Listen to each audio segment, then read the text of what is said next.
E a gente começa essa edição do Bom Dia Brasil com as informações sobre o protesto de caminhoneiros nas estradas contra os aumentos no preço do óleo diesel. Hoje é o terceiro dia de paralisação. No Rio, um grupo de caminhões reboque parou a Avenida Brasil, que é uma das vias expressas mais importantes da cidade. Então vamos direto com as imagens ao vivo do nosso Globocop. Genilson Araújo atualiza a situação pra gente.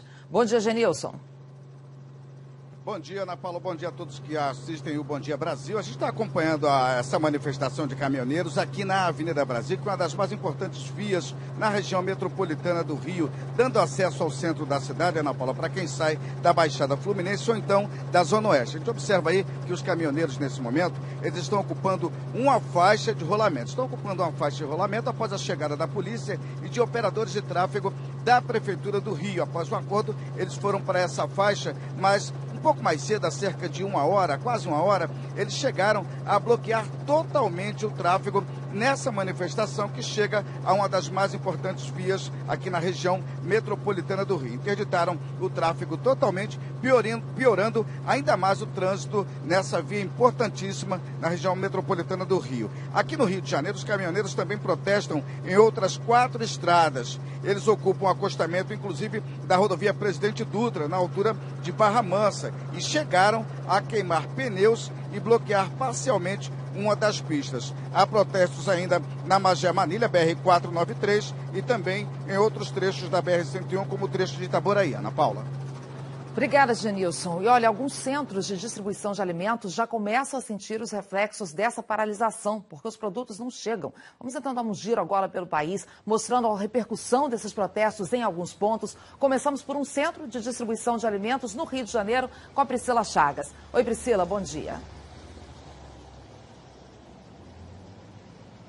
Oi, Ana, muito bom dia para você, bom dia para todo mundo. Eu estou aqui na Ceasa, que é uma das maiores centrais de distribuição do Rio. Só para a gente ter uma ideia da situação, numa quarta-feira, normalmente de madrugada, chegariam mais ou menos 340 caminhões.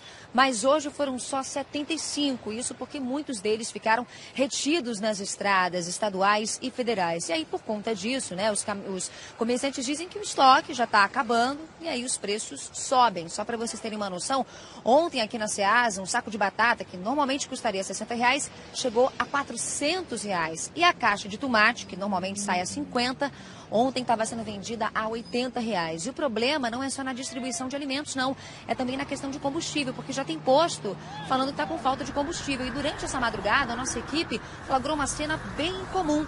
Ônibus abastecendo em postos de combustível comuns, porque o combustível nas garagens já acabou. E aí, por conta disso, existe um alerta das empresas de ônibus de que a frota pode ser reduzida. Ana. Chocada aqui com a diferença absurda de preço, né, Priscila? De 60 para R$400 o saco de batata, já como efeito dessa paralisação. Obrigada, viu? Vamos agora para o centro-oeste de Minas Gerais. Moradores de Divinópolis também já sentiram os reflexos do protesto dos caminhoneiros. O Thiago Carvalho conta pra gente que tem posto já sem gasolina por aí, né, Thiago? Bom dia.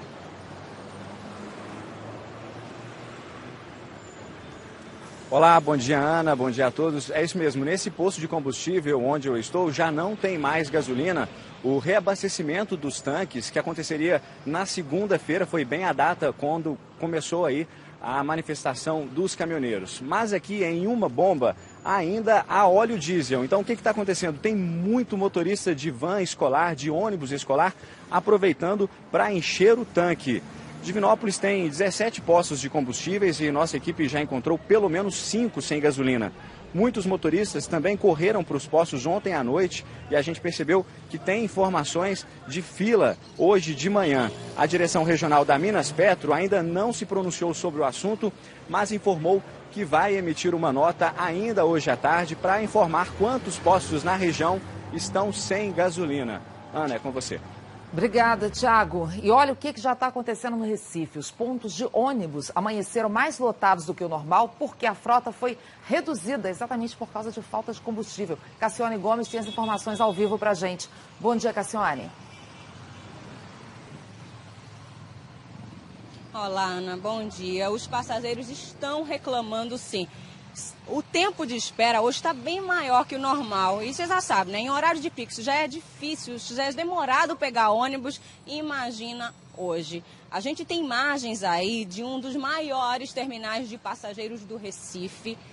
As filas estavam bem longas logo cedo. O Grande Recife Consórcio de Transporte, que é a empresa que gerencia os ônibus na região metropolitana, disse que está usando a mesma frota do período de férias. São menos ônibus circulando. A empresa disse que agora de manhã serão feitas 2.000 viagens a menos. E isso representa 8% do total, Ana. A gente está aguardando no decorrer do dia o que é que vai acontecer. Ana. Obrigada, Cassiane. Olha, de Pernambuco, vamos lá para o Rio Grande do Sul, porque manifestantes estão impedindo a entrada de caminhões-tanque numa refinaria na região metropolitana de Porto Alegre. O Bernardo Bortolotto tem as informações. Bom dia, Bernardo.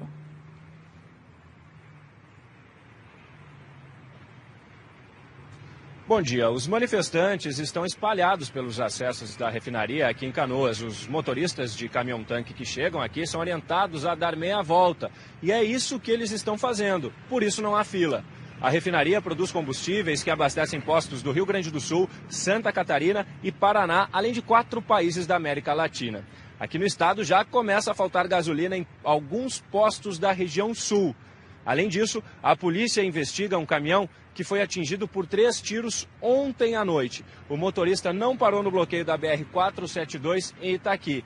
Ele chegou a ser perseguido por alguns quilômetros, mas conseguiu escapar e não foi ferido. Ana. Menos mal, né? Começa a ficar tensa também muito a situação em vários pontos. Bernardo, obrigada. E tem protesto também na rodovia Regis Bittencourt. Então vamos lá para São Paulo saber do Rodrigo Bocardi. Como é que tá por aí, Rodrigo? Já tem muito engarrafamento? Bom dia. Oi, Ana. Bom dia para você, bom dia a todos. Ligação importante do sul do país com São Paulo. O engarrafamento chegou a 6 quilômetros, viu? A gente tem as imagens, ó. Os caminhoneiros botaram fogo em pneus nas pistas ali nos 2 sentidos da rodovia Regis Bittencourt, na altura do quilômetro 280. Isso é região de Embu das Artes, região metropolitana de São Paulo. Isso foi por volta das 6h30 da manhã. Como o local do protesto é pouco antes do Rodoanel, os motoristas ficaram ali sem alternativa para pegar outras estradas. E aí o que aconteceu, ó, funcionários da concessionária que administram a via apagaram as chamas. No sentido São Paulo, somente uma faixa da via foi liberada. E aí, congestionamento gigantesco. A gente retoma a imagem mostrando aí, ó, quantos carros parados, e aí só com uma faixa liberada vai demorar, nesse horário da manhã, para que o trânsito volte ao normal por ali, na Regis Bittencourt.